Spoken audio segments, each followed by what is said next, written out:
Good evening. Welcome to the Professor Maima Show. I hope you are doing well. You are ever watching me from around the world.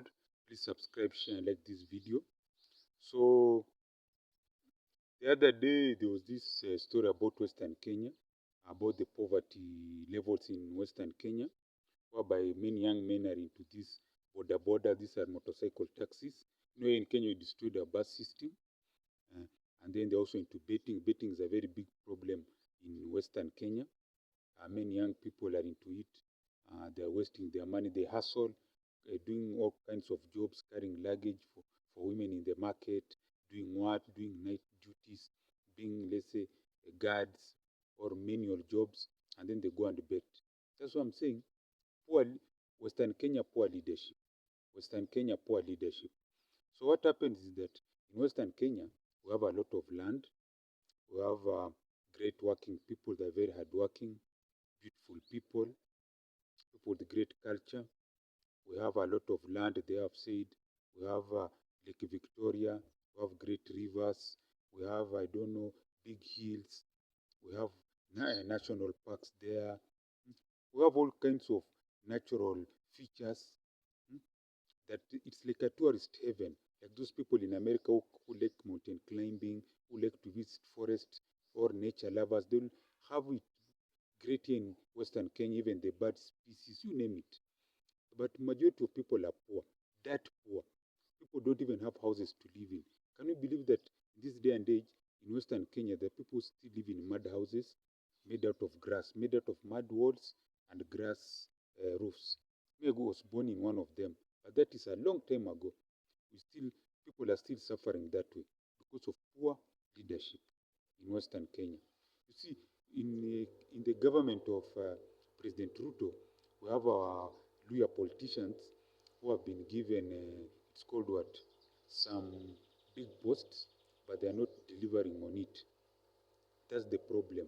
Because they don't deliver on it, people are not even benefiting because of poverty. I've talked about the poverty. Young men are into betting, they're into a lot of alcoholism. The talk of Central Province, alcoholism. The next is Western Kenya. Many young men are into this cheap alcohol because of frustration, depression. Let me tell you, young Gen Zs, the worst thing for a man is to be poor and broke. Whether you have a 20 degrees or you don't have any degree, whether you are a graduate or you are a school dropout, it will bring depression in your life. So I was thinking, what can help Western Kenya? Because if in my own ignorance, if we're able to save this rain, you see, it looks as if it's going to rain. You can see up there, it's cloudy. It's about to rain. If we're able to do rainwater harvesting, even harness the rivers there, the water bodies, so that there's irrigation all around, we can do value addition of products. Young men can get jobs, get out of border, motorcycle taxis that don't earn them anything. They're also a cause of a lot of crime because they are easy to get out from people. People are using it for crime. Because the sector of border in Western Kenya is not profitable. People don't have money to use them, and the people who have them are very many. Because so it's demand is more than is it supply is more than the demand, isn't it? And then another thing that is really Western destroying the people of Western Kenya is this belief that you can come to Nairobi to make money. So you have many people from my place, they are coming to look for odd jobs, to look for working as house helps, I don't know, as guards. And see, the problem with these jobs, they are few, one, and two, they don't pay them well. Imagine earning less than $50 per month, 5,000. That may look a lot to you, but if you're spending it to survive, move around, there's none. And even if someone is hosting you, you have to save that money and then send it to your parents. Maybe you have a family, you have children. This is just money for survival. There are people who spend such $50 per day for that's the money they use for their pets. And this money you want to pay a young lady here or a young man for doing hard work job of being a house manager, housemaid, being it's called what? Being a guard, dangerous job. In America, the people who do guard, guarding of houses. They have guns, they are paid well, they have medical cover in case of anything. Here they just live like that.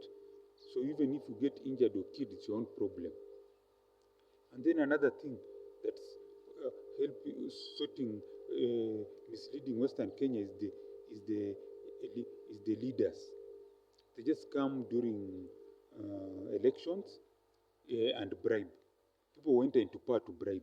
Someone gets a loan of 10 million from a bank, bribes, gets into power, uses the money, also the MCAs, senators, to get back the money used to bribe the people. That's what we are saying. Western Kenya, poor leadership, no vision. We have all the natural resources to do farming all around, like behind me. We have money for value addition that can create value addition. And then sports, we are very good in sports. Most people from Western and Nyanza are good in soccer, all kinds of sports. We need to invest in the grounds. Our schools are in poor condition. You understand? So it's raining, let me run. So that was the rain. It's cold. It ambushed me. So it's raining. I don't know. The problem here in Kenya, you never know the rain. It will just rain today and disappear. But at least the other rains have helped our crops to grow. The maize more. So we have beans there. We have cassava. We have bananas. So that's what I'm saying. Western Kenya, poor leadership. There's so many young men from Western Kenya who are educated, have degrees. They are into depression, to drugs, because of no jobs. Yet Western Kenya, what you have, it's called the land, can produce for us serious crops through irrigation all around, whereby maybe we can dig holes in schools and then put tanks there to save the water, plaster, use gravity, how to water, and then use solar panels to ensure that this water is pumped to nearby villages for irrigation, isn't it? Even the schools in Western Kenya that blessed, they have a lot of land. Majority are even more than 5 acres. So most of the land can be used, half the land can even be used for farming, so that these youngsters, the next generation, learn the importance of agriculture, value addition.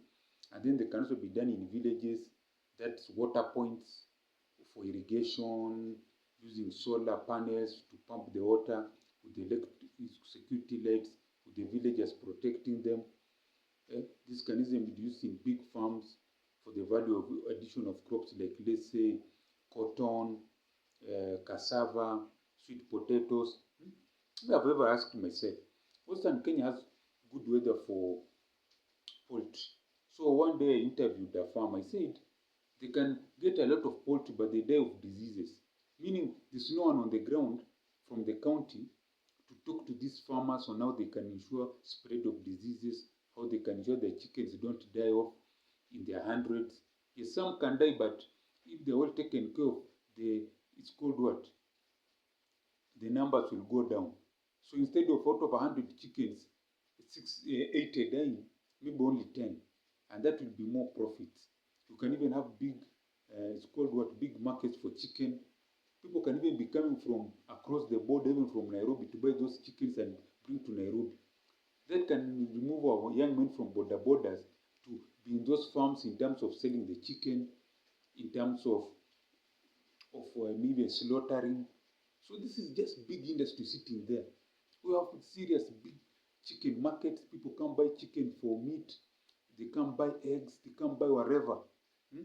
Like in Rift Valley, they have big markets for goats, you call mbuzi, that earns them millions of Kenyan shillings, even dollars.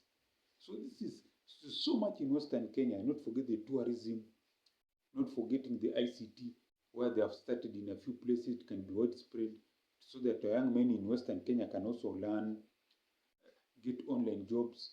Vocational colleges should be everywhere for skills, knowledge, so that these young people can work in Kenya and also work outside and move from poverty to riches.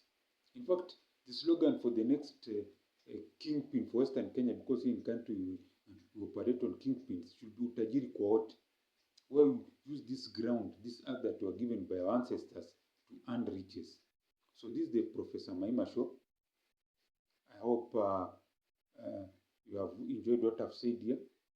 I want to pray for you that you have a long life and that your dreams become a reality and become a rich and prosperous, not only you, your children, grandchildren, and all your generations. I pray for myself to be rich and prosperous. I pray for Kenya to be peaceful, rich, and prosperous with wise leaders. And I want to thank everyone who's sending us money. Keep on sending, and I thank you a lot. Asante sana. And as I always say, gwaheri ya kuonana, gwaheri.